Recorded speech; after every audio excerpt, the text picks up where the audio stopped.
네, 마지막 시간 시작하겠습니다.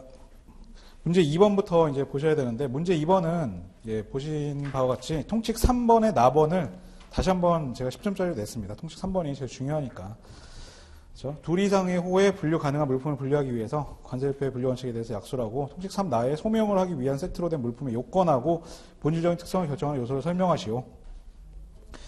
실제로 이제 2년 전에 기출문제를 살짝 제가 바꾼 겁니다. 그래서 실제로 2년 전에 기출했던 문제고요. 통칙 3에 대해서 일단 가나다를 간단히 서술을 하시겠죠. 서술을 하시고 순차 적용해야 된다. 그 내용을 그 1번에서 이제 써주시면 되겠고요. 목차 2번으로 가서 이제 문제를 물어본 거를 쓰시면 되겠죠. 그래서 통칙 3나에 대해서 좀 자세하게 2번에서 물어본 거를 중심으로 써주시면 되겠습니다. 그래서 소명을 하기 위한 세트로 된 물품의 요건에서 세 가지가 있었죠. 세 가지.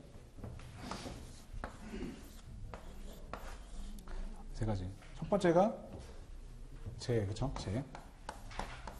재포장 없이 판매할 수 있어야 되죠. 재포장 없이. 그 다음에 2는 2종이라고 했어요. 그죠? 2종. 2가 다를 이자죠. 다를 이자. 그래서 둘 이상의 다른 호로 분류될 수 있는 물품들이 구성이 돼야 되죠. 같은 호로 분류되는 물품들이 섞여 있는 거는 이 통칙 3나를 적용하는 세트가 아니죠. 다른 호로 분류되는 다른 호, 2종의 호. 그 다음에 이거는 다른 그 관세사님 거를 제가 그냥 그대로 채용한 건데, 이 세트를 구성하는 여러 가지 A, B, C, D 이런 구성 요소가 하나의 목적, 그렇죠? 하나의 목적을 달성하기 위해서 같이 구성이 돼야 돼요. 그렇죠? 그때 같이 구성. 그 구성 요소들이 A, B, C, D라는 구성 요소들이 어떤 특정 목적을 위해서 같이 구성이 되는 거죠. 스파게티 세트 생각하시면 되잖아요. 그렇죠? 면하고 소스하고 그다음에 치즈가루, 그렇죠? 치즈가루 이런 것들이 같이 구성이 돼 있잖아요. 각각 호는 다른 호지만 이것들이 구성되어 있는 목적이 스파게티라는 특정한 목적을 달성하기 위해서, 달성이라는 표현이 좀 이상하지만 스파게티라는 특정 목적을 같이 수행하기 위해서 같이 구성이 되어 있는 거죠. 이 조건이 충족이 돼야 되는 거예요. 이 세 가지 조건. 재포장 없이 이 상태로 판매를 할 수 있어야 되고요. 그렇죠? 이 상태로 판매할 수 있어야 되고, 각각 다른 호. 이 면은 19류잖아요. 그렇죠? 19류. 소스는 21류고, 치즈는 4류죠. 그렇죠? 각각 다른 호에 분류되잖아요. 각각 다른 호로 분류되는 것들이 같이 구성이 돼 있어야 되고, 그 다음에 전체적으로 이 하나의 목적을 위해서 구성이 돼야 되는 겁니다. 그게 이제 통칙 3나를 적용할 수 있는 소명 세트의 조건이 되는 거죠. 요거를 구성을 써주셔야 되고, 본질적인 특성을 결정하는 요소는 성용, 수중, 가구죠. 성용, 수중, 가구. 성용, 수중, 가구죠. 성질, 용적, 수량, 중량, 가격, 구성 요소의 역할, 이렇게 되죠. 성용, 수중, 가구. 이런 것들을 고려를 해서 본질적인 특성을 결정을 한다라는 겁니다.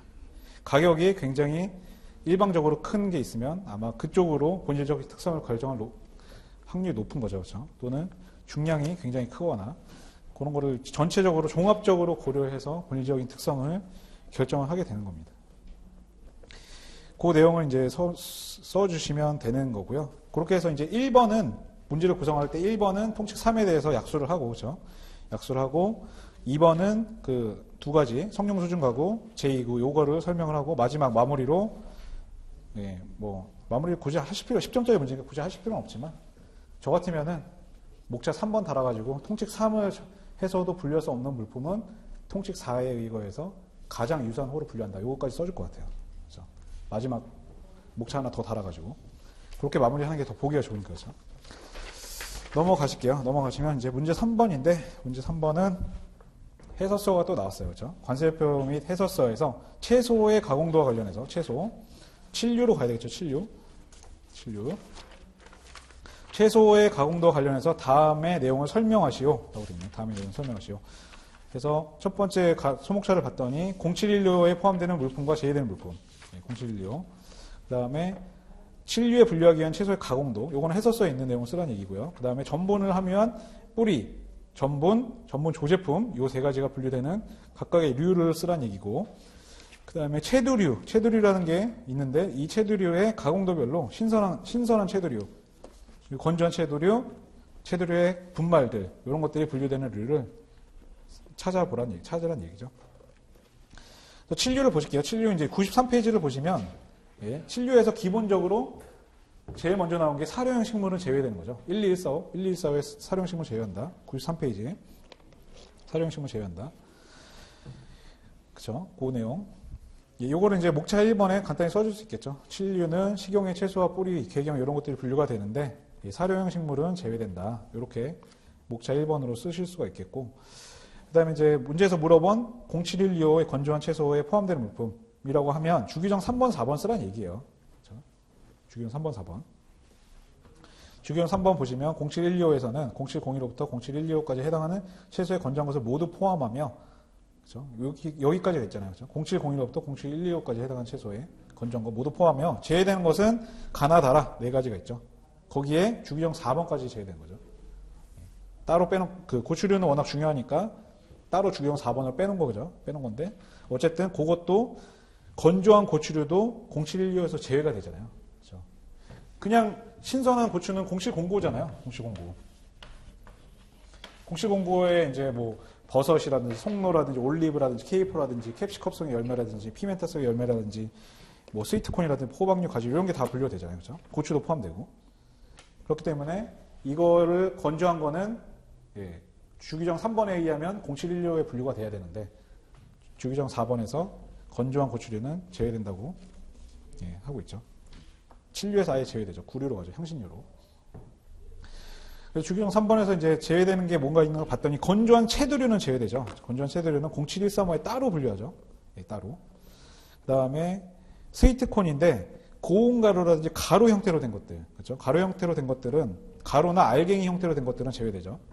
그 다음에 감잔데 가루나 거친 가루나 뭐 플레이크라든지 알갱이, 펠릿 이런 걸로 된 거는 이것도 11류로 가고요. 그 다음에 건조한 채두류의 가루들 이런 것도 제외되죠. 그럼 나머지의 가루들은요? 나머지의 가루들 여기에서 제외되고 있지 않은 가루들 그거는 0712호에 포함된다는 얘기예요. 그렇죠? 0712호 호의 용어를 보시면 호용을 보시면 가로 안에 그 원래 모양인 거 건조한 원래 모양이죠.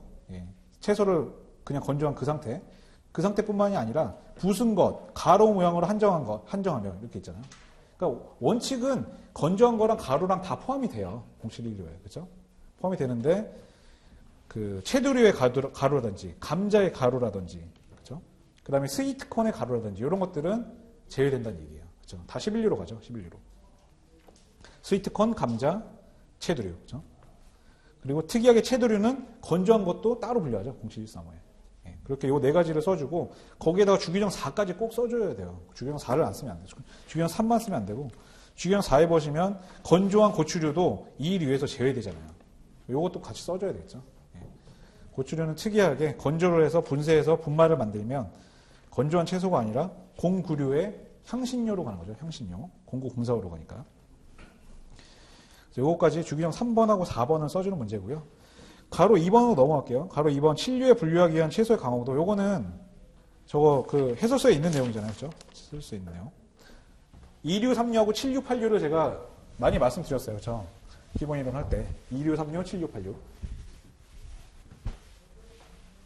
2류, 3류는 신선, 냉장, 냉동, 염장, 연선, 건조, 훈제고 7류, 8류는 기본이 신선, 냉장, 냉동, 건조, 신선, 냉장, 냉동, 일시저장, 건조죠.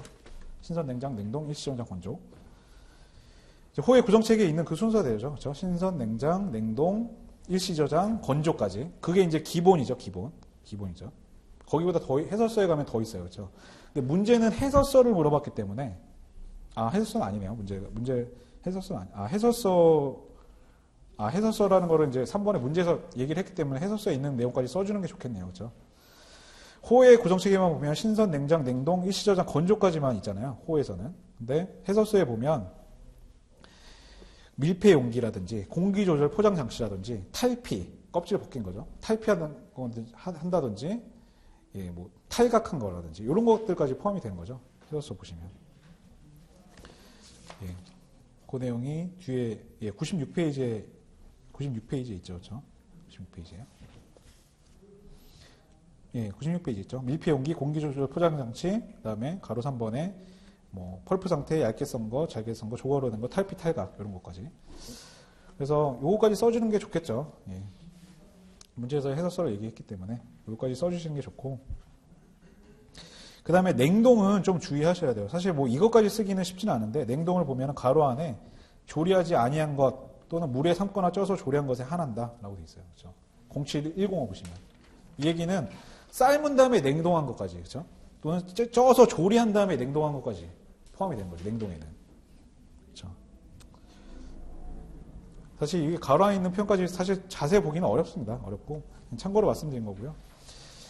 넘어가실게요. 가로 3번 보시면 전분을 함유한 뿌리, 전분을 함유한 뿌리와 전분 그 자체하고 전분 조제품이 분류되는 류라고 해서 전분 함유한 뿌리는 07145잖아요. 그렇죠? 076가 채소류인데 가공도별로 쭉 분류를 하고요. 가공도별로 쭉 분류하고 마지막에 특이하게 전분이나 이눌리를 함유한 뿌리들 이런 것들이 07145에 딱 분류가 돼 있죠. 그렇죠?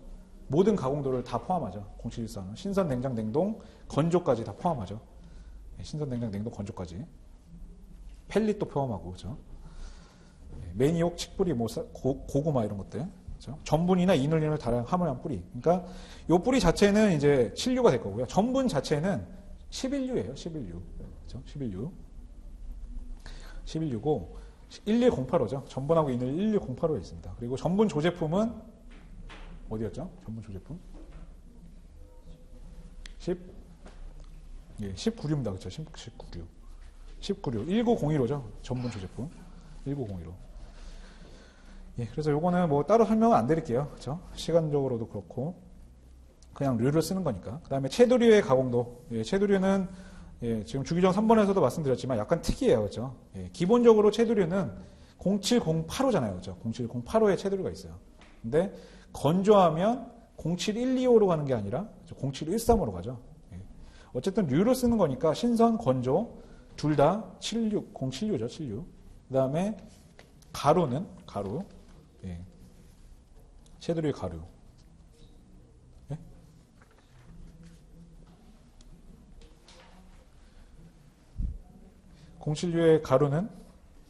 채두류의 가루는 11류죠. 11류. 예. 11류 11069에 있습니다. 예.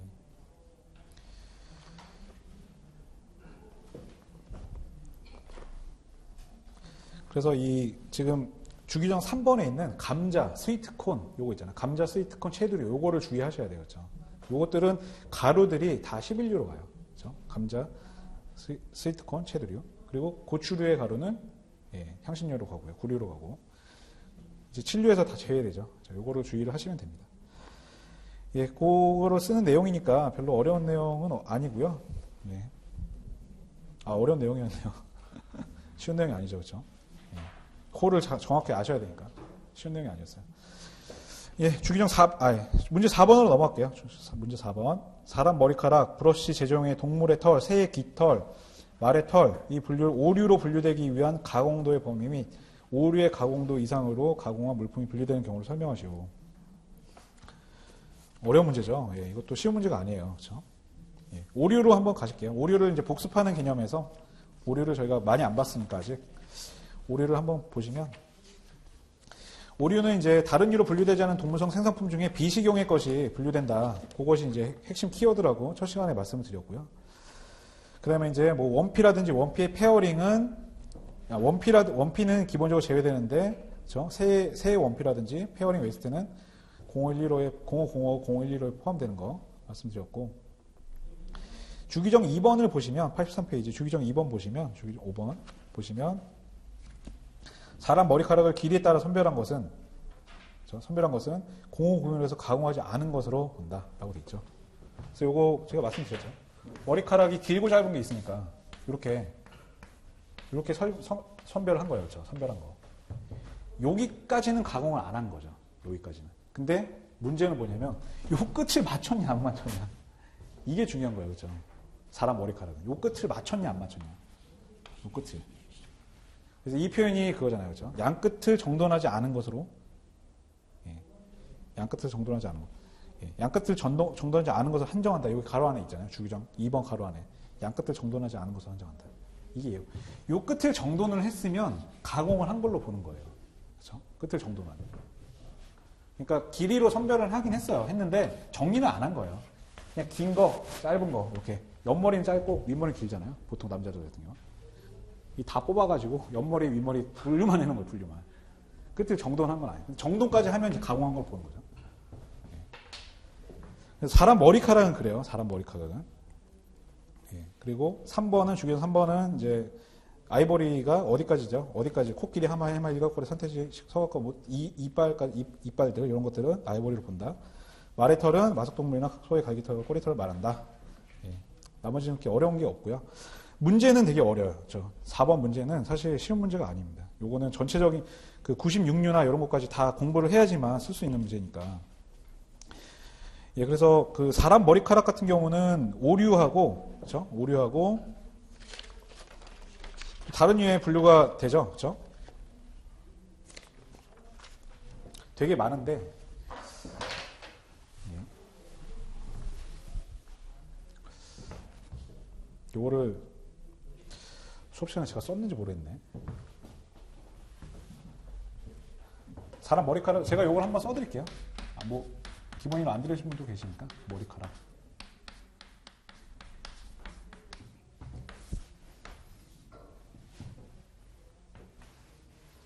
이거 썼나요? 제가 썼어요. 아, 그렇구나. 예, 그래서 미가공이라든지 미가공, 세척, 그다음에 양끝 정돈 안 한 거죠. 양끝 정돈 안 한 거. 정돈 안 한 거. 요거는 05015고, 그죠? 05015. 염색, 표백,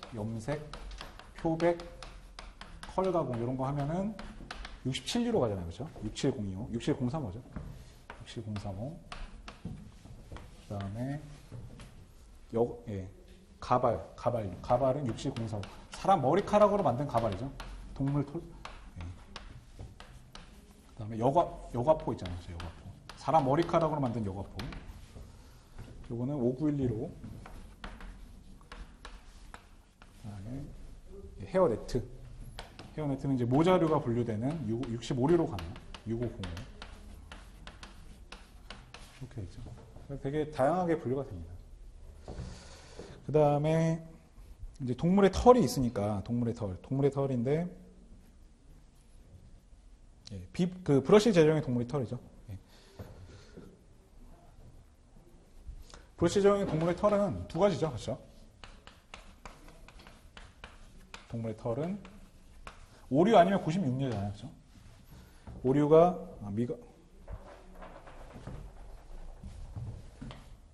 미가공, 염색, 표백까지 포함되죠, 여기는. 사람 머리카락은 좀 달라요, 그렇죠? 사람 머리카락은 염색, 표백하면 67유로 가잖아요. 근데 동물의 털은 염색, 표백까지 포함해서 0502호죠. 0502호. 염색, 표백까지 포함해서 0502호고, 예, 제가 그냥 묵하고 술만 쓸게요. 묵하거나 술을 정돈했으면 96이죠. 9603이죠. 9603. 이렇게 되고, 그 다음에 새의 깃털은, 새의 깃털은 0505잖아요. 그렇죠?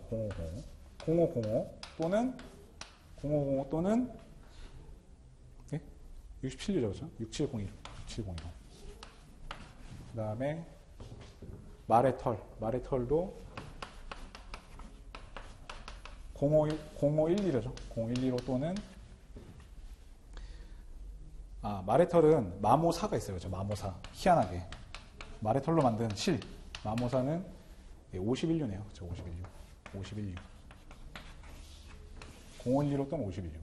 새깃털은 050, 670. 가공하면 이쪽으로. 가공하기 전까지. 가공도가 약간씩 다 다른데 이거를 다 암기하기가 쉽진 않아요. 그렇죠? 쉽진 않아요. 그래서 주기정에 있는 거 위주로 가공도를 좀 보시면 될 것 같아요. 사람 머리카락 양끝을 정돈하지 않은 것으로 한정하는 거. 그 정도. 그래서 이거를 사실 쓰라는 내용인데 어려운 문제예요. 그렇죠? 어려운 문제. 어려운 문제지만 두 개 정도, 요 정도는 써주셔야 된다는 얘기예요. 그렇죠? 새의 깃털, 요거 오류와 또는 67류. 동물의 털, 오류 또는 96류. 그쵸? 오류 또는 96류. 사람 머리카락, 오류 또는 67류. 요건 기본이고, 요거까지 써주면 더 좋고요. 그쵸? 요거는 기본. 오류 67류, 오류 67류, 오류 51류, 오류 96류. 다 다르잖아요. 그죠? 요거는 기본적으로 써줘야 돼요. 그죠? 기본적으로.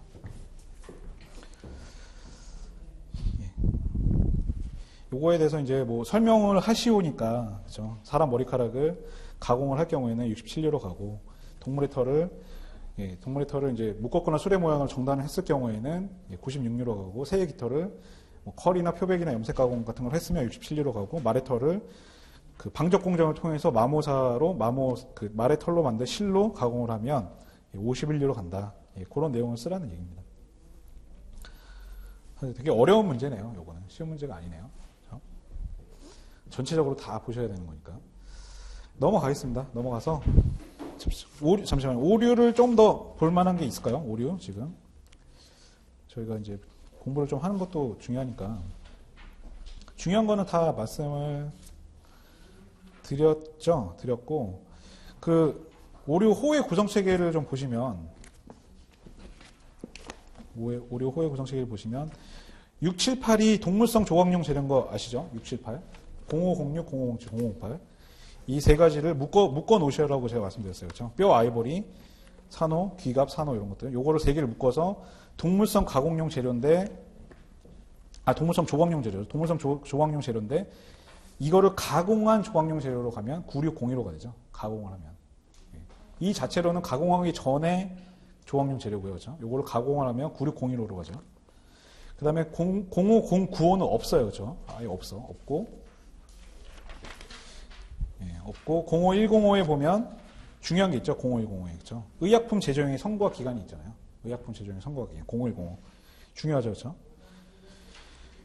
그 신선, 냉장, 냉동, 일시 저장까지 포함이 되는 거죠. 신선, 냉장, 냉동, 일시 저장까지. 근데 이게 건조가 되면 30유로 가죠. 의약품 제조용의 선고화 기간 건조하면 3001호로 가죠. 3001호. 그래서 05105이 좀 중요하고 05115는 그렇죠? 뭐 원피의 페어링과 웨이스트 이런 것들로 분류되고 따로 분류되지 않은 동물성 생산품이 많이 분류됩니다. 그렇죠? 여러 가지 뭐 어류의 그 마모와 웨이스트라든지 어류의 웨이스트라든지 뭐 동물의 피라든지 이런 것들. 그리고 특이하게 장방광이 요게 중요하잖아요. 장방광이. 이게 05045에 있잖아요. 05045에. 동물의 장방광이. 그렇죠? 근데 어류를 제외한다는 표현이 05045에 있어요. 보시면. 어류의 장방광위가 0512로로 가죠. 어류의 장방광위가. 요거 좀 주의하셔야 돼요. 어류의 장방광위는 0512로 간다. 어류를 제외한 나머지는 05045고. 0115에 분류되는 물품은 이제 해설서에 있으니까 한번 읽어보시면 되고요. 그렇게 오류는 좀 정리가 될 것 같습니다. 그 다음에 이제 문제 5번 보실게요. 문제 5번 보시면 아래 강문항에서 제시한 주기적 및 해설서에 언급된 해당 물품의 정의를 쓰는 거네요. 정의 쓰는 거. 우리가 제일 자신 있는 거죠. 정의 쓰는 거죠. 해설서에 있는 정의 말고. 3, 4, 5, 6에 해당되는 물품들이네요. 딱 보니까죠. 3류의 펠릿과 필레. 필레는 해설서에 있는 내용인데, 그렇죠? 펠릿은 주기적이 있지만 4류의 버터, 4류의 데어리 스프레드, 5류의 아이보리의 말의 털. 아이보리와 말의 털. 그래서 오류를 먼저 보면 지금 방금 봤듯이 그렇죠? 아이보리라 함은 그렇죠? 코끼리, 하마, 해마, 일각, 고래, 산돼지, 엄니, 서각 및 모든 동물의 이이고 말의 털은 마속동물이나 소의 갈기털, 코리털이죠. 이걸 써주시면 되는 거고 3류로 가시면 3류에서는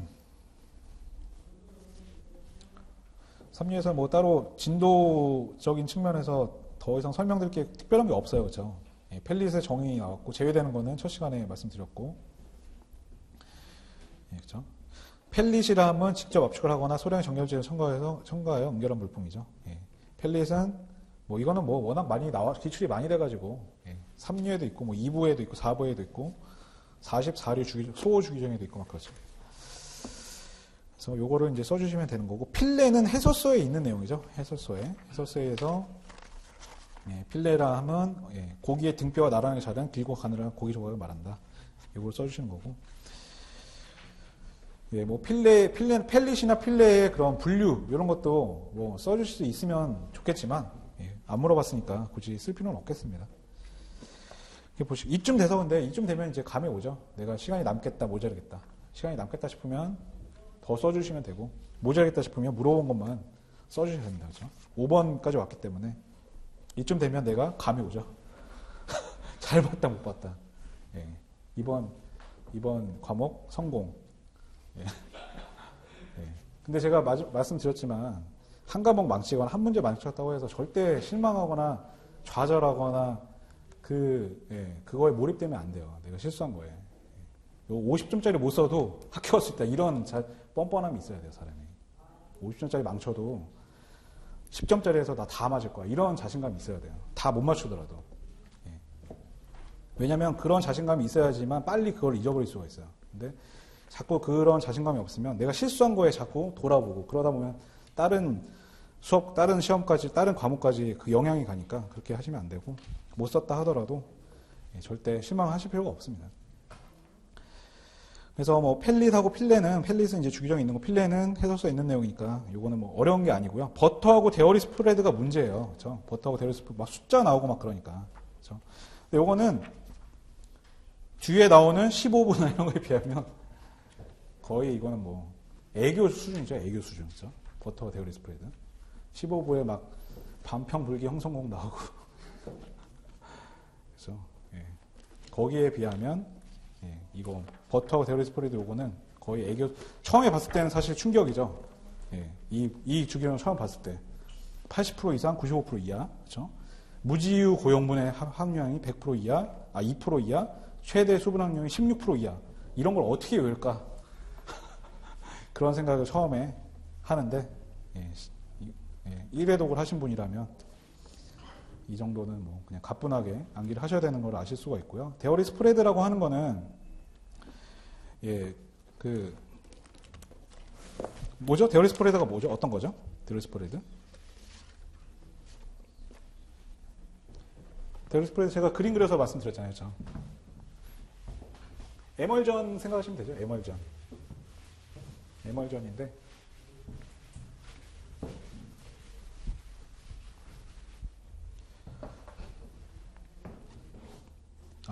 유중수적하고 수중유적 제가 이걸 설명드렸구나. 이렇게 물하고 기름하고 안 섞이잖아요. 그렇죠? 물하고 기름하고 안 섞여요. 근데 유중수적형은 요게 물이고 그렇죠? 요게 기름이죠. 물이고 기름이고 수중유적형 요거 반대예요. 그렇죠? 예. 별로 중요한 게 아닌데 유중수적형 지금 요게 그 데어리 스프레드의 정의를 보면 유중수적형 이런 표현이 나오잖아요. 그렇죠? 유중수적형의 스프레더블 에멀전, 스프레더블 이런 퍼질 수 있다는 의미니까 그렇죠? 요거는 설명할 필요가 없고 스프레더블 에멀, 유중수적형에는 요런 의미입니다. 이렇게 유중수적형 스프레더블 에멀전을 말한다라고 하고 가로 안에 있는 표현도 써줘야 되죠. 그렇죠? 지방은 유지방만 함유를 해야 되고 유지방의 함유량이 39% 이상, 80% 미만으로 한정을 한다. 여기까지 써줘야 됩니다. 그렇죠? 이게 이제 중요한 내용입니다. 이런 걸로 안 쓰면 사실 조금 감점이 당하겠죠. 아무래도 0점 몇 점이라도. 예, 뭐 버터는 뭐 따로 말씀을 안 드릴게요. 이건 뭐 사실 뭐 이해 같은 게 필요한 내용이 아니에요. 그렇죠? 이해가 전혀 필요 없이 그냥 암기를 할 수밖에 없는 내용이니까. 예, 그렇게 쓰면 되겠습니다. 그래서 5번은 주기정, 필레를 제외하고 나머지는 다 주기정에 있는 간단한 정의니까 별로 어려운 게 없어요. 그렇죠? 이런 거는 이제 점수를 주려고 낸 문제라고 생각하시면 됩니다. 점수를 주려고 낸 문제. 예, 마지막 보실게요. 6번. 제1류에서 5류에 제외되는 물품에 대해서 설명하시고. 사실 이거는 그냥 공부하시라고 제가 낸 거예요. 공부하시라고. 어차피 우리가 첫 시간이니까 1류에서 5류 제외된 거 몇 개 없잖아요. 그래서 공부하시라고 한번 복습을 하시라고 낸 문제입니다. 1류에서 5류 제외된 거. 한번 쭉 보시면 1류에서는 제외되는 게 제가 이거 5월달에도 못 썼다고 그랬잖아요. 제가 5월달에 못 썼어요. 이게 나왔는데 1류를 하도 안 보니까 못 쓰겠더라고요. 예, 3류에 해당되는 어류들, 물고기 종류죠. 물고기, 갑각류, 연체동물 이런 것들 제외하는 거죠. 1류에서. 이런 것도 어쨌든 산 동물에, 살아있는 동물에 해당은 되잖아요. 그렇죠? 근데 삼류에 따로 빼놓은 거죠. 워낙 물고기나 이런 것들은 워낙 중요하니까. 그렇죠?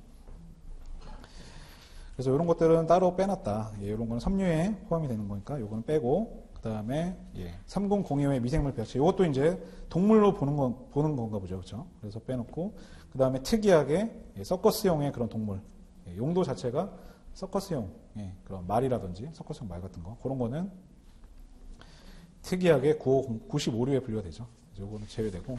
2류에서는 이제 기본적으로 식용이라는 표현이 있기 때문에 식용에 적합하지 않은 거는 제외되는 거죠. 그렇죠? 비계랑 각 그 닭의 비계 이런 것만 빼고, 그 다음에 장방광 위피, 그렇죠? 장방광 위피, 요거 제외되고, 그 다음에 그 비계들 빼고 나머지 지방류가 이제 제외되죠. 이렇게 보시면 되고. 3류에서 제외되는 거는 아까 말씀드렸듯이 고래 같은 거 생각하시면 돼요. 그렇죠? 고래가 포유동물이니까. 그렇죠? 예, 포유동물 0106호에 분류가 됩니다. 고래. 어류가 아니에요. 그렇죠? 그 다음에 그거에 이제 고기도 제외가 되고, 당연히. 그 다음에 죽은 것으로서 식용에 적합하지 않은 것들, 이런 것들이 제외되고, 특이하게 뭐 캐비아나 어로라는 조제한 캐비아 대형물, 이런 것들도 16류로 분류가 되네요. 그 다음에 이제 4류에서 제외되는 것들을 봤더니, 4류는 이제 낙농품이잖아요. 그렇죠? 낙농품, 새, 알, 천연, 꿀, 이런 건데, 뭐 제외되는 게 뒤에 있죠. 4류는. 그렇죠? 주기경 4번에 있죠. 주기경 4번에서. 예. 좀 어려워요. 그렇죠? 유정으로부터 얻어진 물품으로서 유당이 95% 초과하는 거. 그렇죠? 그리고 나번은 제가 그냥 간단하게 알부민과 글로불린 이렇게 외우라고 했어요. 그렇죠? 이거를 뭐 안에 있는 것까지, 가로 안에 있는 것까지 외우기는 좀 어려우니까. 그렇죠? 알부민과 글로불린. 그냥 이렇게만 하셔도 될 겁니다. 그렇죠? 사실 가번도 좀 길어요. 그렇죠? 유정으로부터 얻어진 물품으로서 건조물 상태에서 무수유당으로 표시된 유당의 함유량이 95% 초과하는 것. 요거는 이제 당류로 본다는 얘기죠. 17류 당류로. 예. 그 다음에 마지막으로 이제 5류의 제외 규정은 저희가 뭐 이미 여러 번 봤듯이, 그렇죠? 봤듯이 식용은 기본적으로 제외하고요. 제외하고 원피 제외하고 새의 깃털하고 페어링 빼고 나머지 원피를 제외하고 동물성 식물용 재료. 예, 요건 11부로 분류되고, 그 다음에 비브러시 조형을 묶었거나 수레 모형을 정돈한 거 제외되는 거죠. 요 네 가지를 써주는 문제입니다. 그래서 요거는 사실 뭐 따로 설명드릴 만한 게 별로 없네요. 그렇죠? 제외되는 걸 쓰는 거니까. 이게 30회, 예, 30회 기출문제에서 6부에서 제외된 물품 다 쓰는 게 기출문제였어요. 그럼 말도 안 되는, 그렇죠? 31류부터 30류부터 38류까지. 어마어마하잖아요, 여기. 여기에서 제외되는 걸 다 쓰라고 하는 게 문제였어요. 기출문제. 엄청나게 어려운 문제죠. 그래서 제가 이제 진도를 나가면서 말씀드리겠지만, 제외 규정에 대해서 제가 최대한 요령을 많이 설명을 드릴 거예요. 기본 이론 들으신 분들은 뭐 이미 다 들으셨지만, 제외 규정을 암기하는 요령이 있습니다. 그렇죠? 요령, 공부하는 요령, 연상시키는 요령. 그런 요령들을 총동원하셔야 돼요. 그래서 어떤 유가 나와도 쓸 수가 있어요. 그걸 알면. 어떤 유가 나와도. 그런 그 규칙들이 있습니다. 나오는 규칙들, 제외되는 규칙들, 공통되는 거, 기본적으로 쓰고 들어가는 제외되는 거, 그런 것들이 규칙이 있고 다 이유가 있어요. 제외되는 이유가. 그래서 그런 것들을 제가 다 최대한 말씀을 드릴 거예요. 그렇죠? 제 규정은 좀 어렵긴 하지만 뭐 버릴 수도 없는 내용이기 때문에 최대한 요령을 많이 만들어서 암기를 하시는 수밖에 없습니다. 많이 보셔야 되고, 제가 4월달쯤 됐을 때 그걸 많이 연습을 했어요. 1류부터 97류까지 다 써보는 거예요. 1류부터 97류까지 제외 규정만 다 써보는 거예요, 혼자. 그거를 제가 한 두세 번인가 했던 것 같아요. 근데 한 5월달쯤 되면 거의 다 쓸 수 있어요, 거의 다. 그냥 책상에 앉아가지고 1류부터 97류까지 다 써요, 제외되는 것만. 연상하면서. 그럼 한 5월달, 6월달쯤 되면 몇 개 빼고 다 써요. 100% 당연히 다는 못 쓰죠, 당연히. 근데 제가 암기하라고 했던 것도 있잖아요. 암기하라고 했던 것들. 그런 것들은 한 7, 80% 이상 씁니다. 최소 한 개 이상은 다 써요. 한 개 이상. 그래서 요런 연습을 안 했으면 제가 이 연습을 왜 했겠어요? 이 연습을. 30회에 그런 기출문제가 나왔잖아요. 말도 안 되는. 36부터 38로 제외된 거 다 써라. 그런 문제가 나왔으니까 제가 이걸 아이디어로 제가 생각해낸 거예요. 한번 내가 써보자. 1류부터 97류까지 제외되는 걸 책을 안 보고 한번 써보자. 예. 처음에는 못 쓰죠. 근데 한번 쓰고 그 다음에 쓸 때는 그래도 최소한 몇 개는 다 쓸 수 있더라고요. 97류까지. 안 보고. 그래서 그런 것들을 재규정을 최대한 쉽게 암기하기 위한 요령이라든지 암기식이라든지 연상하는 방법이라든지 규칙이라든지 그런 것들을 제가 최대한 말씀을 많이 드릴 거예요. 문제풀이 시간에도. 그래서 그런 것들을 최대한 많이 습득을 하시고 거기에다 더해서 자기만의 규칙을 또 만드시고 그렇게 하면 돼요. 저도 그렇게 했거든요. 저도 강사분들이 가르쳐 주시는 거에 대해 거기에다가 제 걸 많이 붙였어요. 예. 그러면서 이제 업그레이드가 되죠. 그리고 또 한 번 더 붙이시면 돼요. 제 거에다가 한 번 더 붙이시고 저보다 더 좋은 암기식을 만드시고 규칙을 만드시고 그렇게 하시면 됩니다.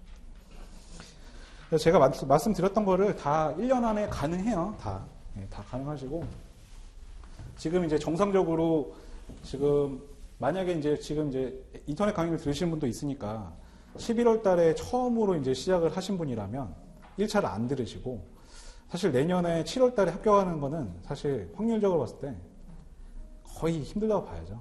8개월 만에 이제 1, 2차를 다 합격하는 거니까 그거는 사실 확률적으로 거의 어렵다고 보고요.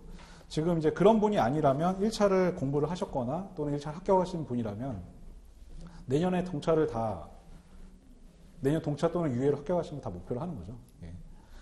제가 확실히 말씀드리면 당연히 다 하실 수 있어요. 지금 그러니까 동차라고 하더라도 올해 초에 만약에 뭐 2월이나 3월 달에 시작하셨으면 올해 이제 너무 늦게 시작해서 1차는 합격 못 했잖아요. 예를 들어서 4월 달에 보니까 그래도 내년에 이제 2016년에 4월에 시험 보고 10월에 시험 보니까 4월에 1차 시험을 뭐 좀 천천히 시작해도 되죠. 우리 올해 초부터 공부했으니까. 그렇죠.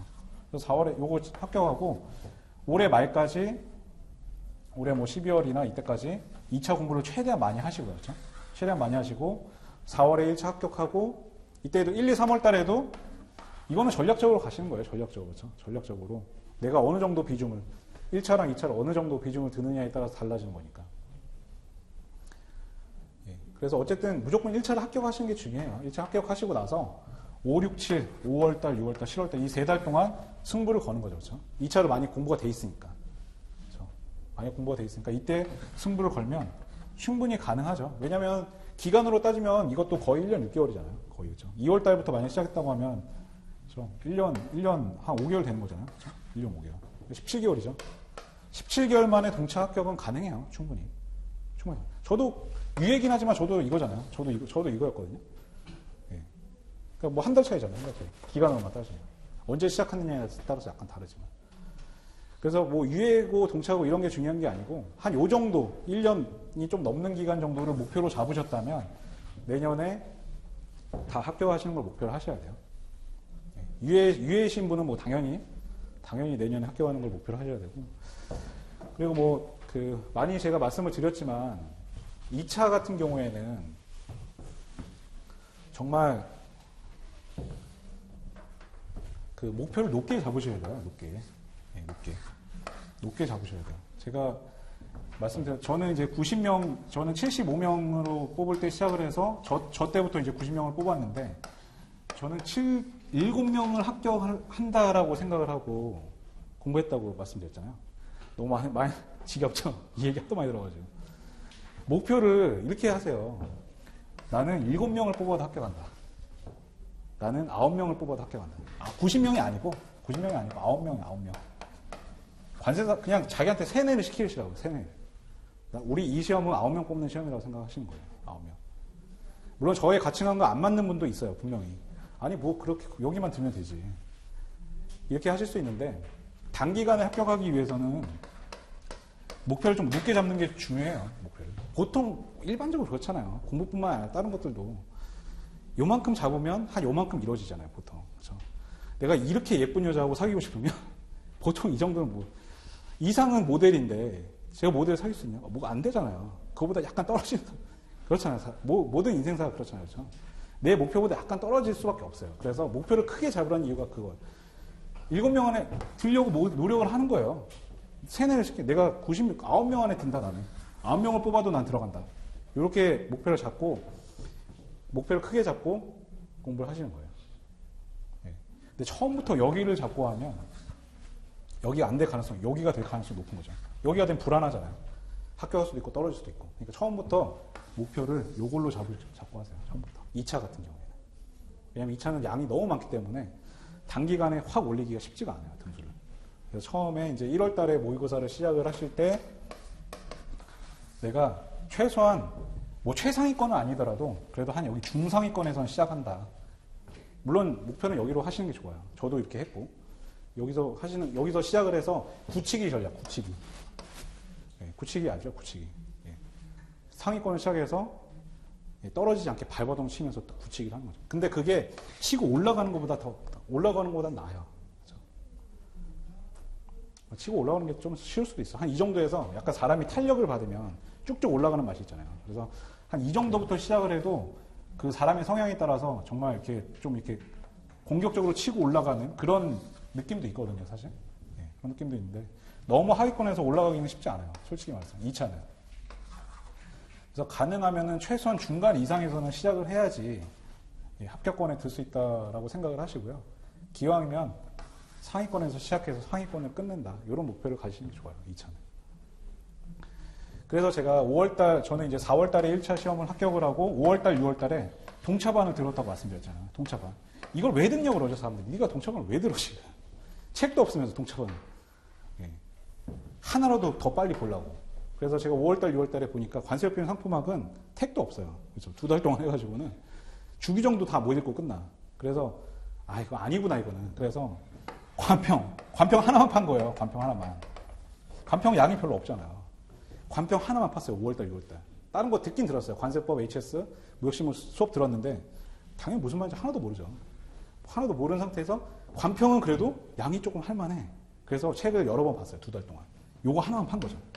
하나만. 근데 이런 전략조차도 없으면 다른 친구들은 그냥 하다가 그냥 끝나는 거죠. 하다가. 근데 저는 이거 하나로 팠어요.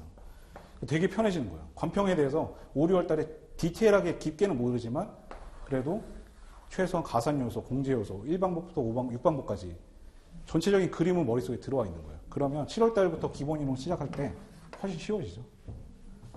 지금 물론 5월달, 6월달 기본 이론이 다른 학원도 다 있지만 저 할 때는 없었거든요. 기본 이론이. 그래서 이때 뭘 할까 막 이러고 있을 때였어요. 그래서 동차반을 듣고 관평을 최대한 공부해서 잡아놓고 7월달, 8월달부터 관세율표를 집중을 했죠. 7월부터 10월달까지. 관세율표의 비중을 한 50% 뒀어요. 50%. 50%를 두고 주기정을 다 외워버린 거죠. 10월달까지. 물론 다 까먹지만 일단 외우고. 그 다음부터는 11월부터는 이제 좀 비중을 맞춘 거죠. 이렇게 맞추고. 그리고 이제 1월달부터는 이제 네 과목을 골고루 공부하는 거죠. 1월달부터는. 1월달부터는 이미 관세율표에 대해서 꽤 익숙해져 있는 상태였어요. 다시 외우더라도 좀 빨리 외울 수 있는 상태. 그런 상태가 된 거죠. 그 대신 이제 남는 시간을 이제 관세법이라든지 이런 거, 대무역법, 외국환관법 이런 거. 이런 게 어렵죠. 실제로 이게 제일 어려워요. 공부하시면. 아마 그렇고, 사람마다 차이가 있긴 하지만 대부분 다 이렇게 얘기해요. 관세법이 제일 어렵다. 보통. 관세율표가 제일 쉽고. 그래서 이쪽이 나중에 가면 발목을 잡아요. 관세법하고 무역시장 뭐 이런 게. 양이 워낙 많으니까. 그래서 이런 것들을 시험에 임박하면 많이 하고, 그 전에 관세율표 이런 거, 양이 별로 없고, 관세율표는 좀 암기가 좀 위주가 되는 과목이니까 이런 것들 빨리 잡아놓고, 어려운 과목들, 관세법, 관세평가, 어려운 과목들, 이런 것들을 이제 좀 후반기에 좀 집중해가지고, 이런 전략을 썼었는데, 어쨌든 제가 말씀드리고 싶은 건 요겁니다, 요거. 목표를 좀 높게 잡으시고, 그 생각을 하세요. 어디 가서 모의고사를 보고 어떤 사람이랑 경쟁해도 내가 1등은 못해도 그래도 상위권에선 시작하겠다. 이런 마인드. 그런 마인드로 하셔야 돼요. 그래야지 단기간에 합격을 할 수 있는 거죠. 잔소리 너무 많이 해서 죄송합니다. 너무 많이 들으셔가지고. 제가 기본 이론 시간 마지막에 말씀드렸던 제일 중요한 요소 5가지 있잖아요. 그렇죠? 그거 중에 제일 중요한 게, 그쵸, 겸손이죠, 겸손. 겸손 하셔야 돼요, 겸손. 이게 제일 중요해요, 겸손. 합격하고 나서도, 합격하기 전에도. 내가 100명 중에 1등해도 티를 내면 안 되는 거예요, 100명 중에 1등해도. 100명. 모의고사 100명 보는데 제가 1등 했어요. 나 1등 했다, 막. 이럴 필요가 없는 거예요. 그렇죠? 합격하는 순간까지는 절대 티를 내면 안 돼요. 겸손해야 된다. 겸손 플러스 자신감이죠. 5가지 요소 중에 제일 중요한 게 겸손 플러스 자신감인데 굳이 둘 중에 하나를 고르라면 저는 요거를 고르겠다는 거죠. 그렇죠? 공부를 오래 했던, 많이 했던, 뭐 내가 모의고사 1등 했던, 2등 했던 그런 게 중요한 게 아니고 항상 자기 자신을 과대평가하지 마세요. 과대평가. 이 사회생활 할 때도 마찬가지예요. 자기 자신을 과대평가. 이 세상에 잘난 사람이 너무 많아요.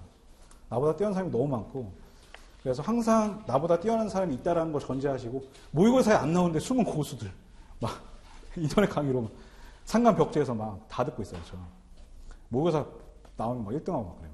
그런 사람도 있을 수도 있잖아요. 그렇기 때문에 항상 겸손하시고 나보다 잘난 사람이 워낙 똑똑한 사람이 많기 때문에 나는 정말 내가 승부할 수 있는 건 오로지 노력밖에 없다. 그렇게 생각을 하시고 목표를 크게 잡으시고 하시라는 얘기입니다.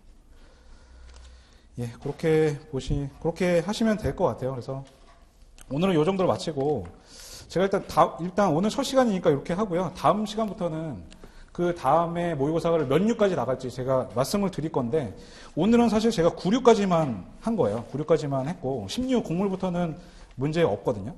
그래서 다음 주는 이제 10류부터 어디까지 할까요? 이게 진짜 애매하네, 이게. 16부터 15류까지 하면 너무 적고요, 그렇죠? 그렇다고 24류까지 하기에는 좀 너무 많고. 일단은 24류까지 한번, 16부터 24류까지 한번 보시고요. 어차피 뭐 모의고사 아니니까 편하게 한번 보시고, 다음 주부터는 제가 어떻게 할지 좀 정해가지고, 문제를 뭐 미리 드린다던가 이렇게 하겠습니다. 일단은 다시 공부한다는 생각으로 준비하시면 될 것 같습니다. 첫 시간인데 수고 많이 하셨습니다.